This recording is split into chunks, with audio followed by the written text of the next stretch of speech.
Hi guys, কেমন আছেন সবাই? চলে এসেছি আজকে আমি আপনাদের সামনে দারুণ একটা রেসিপি নিয়ে।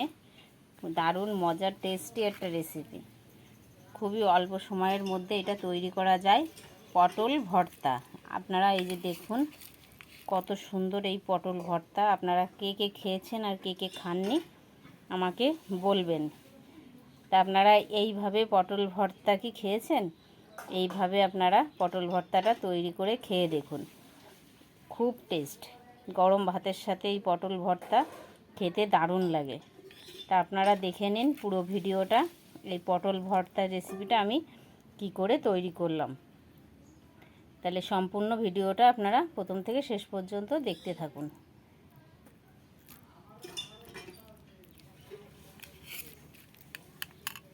চলুন তাহলে দেখে নিই। এই যে দেখুন, আমি এখানে 500 পটল নিয়েছি। আজকে এই পটলের ভর্তা তৈরি করে দেখাবো। পটল দিয়ে তো অনেক রকম রেসিপি আপনাদের কাছে শেয়ার করেছি, তা আজকে নতুন ধরনের একটা রেসিপি দেখুন, পটল ভর্তা। তা পটল অনেক রকমভাবে ভর্তা খাওয়া যায়, তা আমি যে টেকনিক নিয়ে করছি সেটা সম্পূর্ণ অন্য টাইপের। তা আপনারা সম্পূর্ণ ভিডিওটা দেখুন।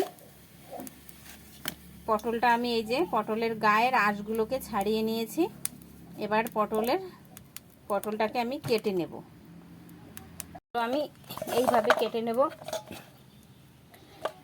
এরকম ছোট ছোট করে সবগুলো এইভাবে কেটে নেব। এই যে দেখুন পটলগুলো সব আমি এইভাবে কেটে নিয়েছি। এবার এই পটলগুলো জলে দিয়ে দেব, দিয়ে আমি এটা একটু ভাপিয়ে নেব। ভাপানোর সময় সামান্য একটু লবণ দিয়ে দেব। লবণটা দিয়ে এইভাবে নেড়ে চেড়ে নেব। এবার একটা পাত্র দিয়ে ঢাকা দিয়ে দেব। এই যে দেখুন পটলগুলো আর একটু সিদ্ধ করতে হবে, প্রায় হয়ে এসছে, আর একটু ভাপিয়ে নেব। তো এর মধ্যে দিয়ে দেবো একটা টমেটো 4 ফালি করে নিয়েছি, আর একটু ঢাকা দিয়ে দেব। এটা ভাপানো হয়ে গেছে। এবার আমি জলের থেকে জল ছেঁকে তুলে নেব।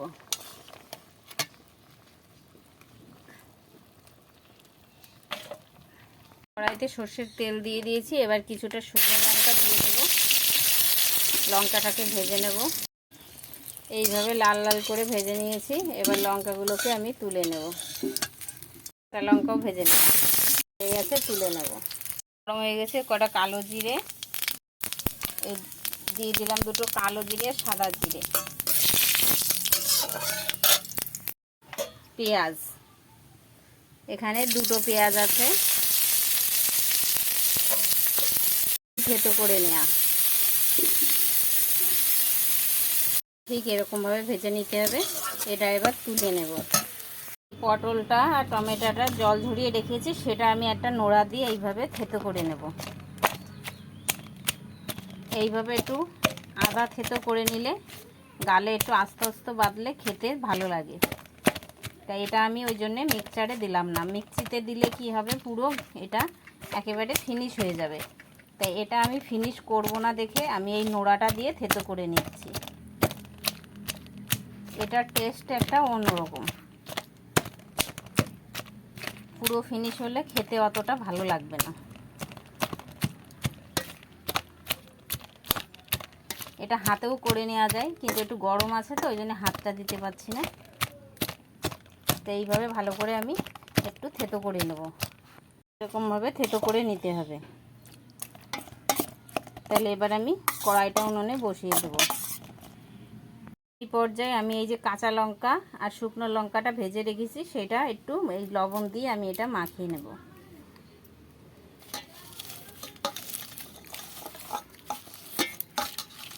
এইভাবে এটাকে মাখিয়ে নেব এর সাথে। আর এইটা মাখিয়ে নেওয়া হয়ে গেছে। যে তেল আছে এই তেলের মধ্যে আমি এই পটলগুলো ঢেলে দেব। এবার এটা নাড়িয়ে নেব।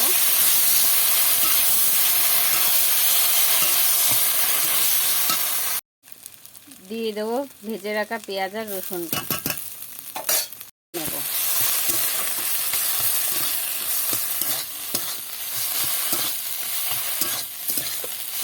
এবার মেশানো হয়ে গেছে, দিয়ে দেবো এখন এখানে কিছুটা ধনে পাতা নিয়েছি, ধনে পাতাটা দিয়ে দিচ্ছি।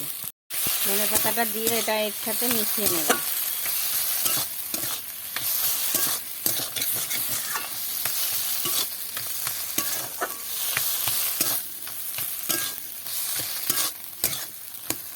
এখন আমি এই পর্যায়ে দিয়ে দেবো সামান্য একটু সর্ষের তেল, কাঁচা সর্ষের তেল।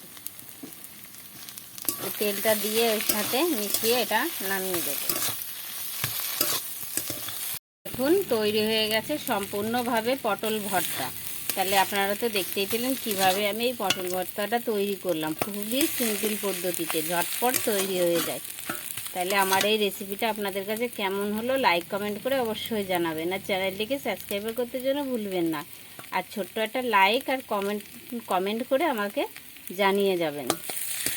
আর ফেসবুক পেজ থেকে যেসব বন্ধুরা দেখছেন তাদেরকে অনুরোধ, কমেন্ট করবেন আর লাইক করে আমাকে জানাবেন। একটা লাইক দিলে কি ভালো লাগে যে আপনাদের কাছে রেসিপিটা ভালো লাগলো। তাহলে ফিরে আসছি অন্য কোনো আবার রেসিপির সাথে, দেখতে থাকুন পুরো ভিডিওটা। এটা এবার নামিয়ে দেবো। এটা হয়ে গেছে পুরোপুরি। কত সুন্দর হয়েছে, গরম ভাতের সাথে খেতে কিন্তু দুর্দান্ত লাগে।